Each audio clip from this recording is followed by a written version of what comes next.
개성공단 체류인원에 대한 전격적인 철수 조치가 내려지면서 남북 관계에 긴장감이 고조되고 있습니다. 한반도를 둘러싼 지정학적 리스크는 국내 증시에 무시할 수 없는 변수인데요.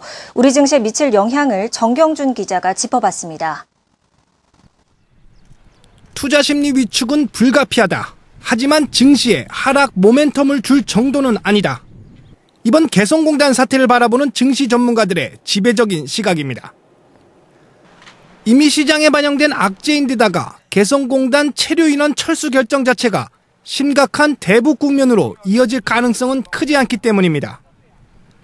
과거에도 북한발 리스크가 국내 증시에 제한적이고 한시적인 영향에만 그쳤다는 점도 이 같은 관측에 힘을 실어줍니다.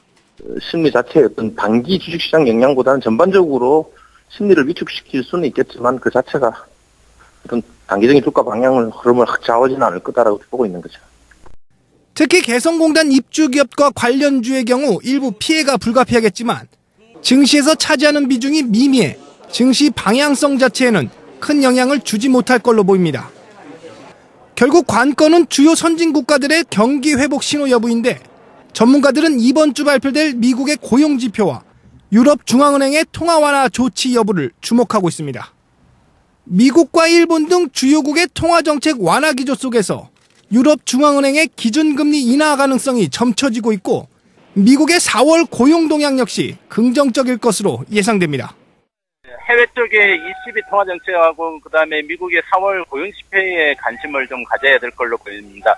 ECB 쪽에서는 금리 인하가 예상이 되고 있고요. 그다음에 미국의 4월 고용 지표는 적어도 비농업 부문의 신규 고용자 수가 15만 건 이상은 나올 걸로 보입니다. 그래서 이 두 가지는 국내 시장에 좀 긍정적으로 보여지죠. 글로벌 경기에 대한 우려와 기대가 상존한 가운데 고조되고 있는 대북 갈등에 국내 증시는 당분간 교착 국면을 이어갈 것으로 보입니다. 한국경제TV 정경준입니다.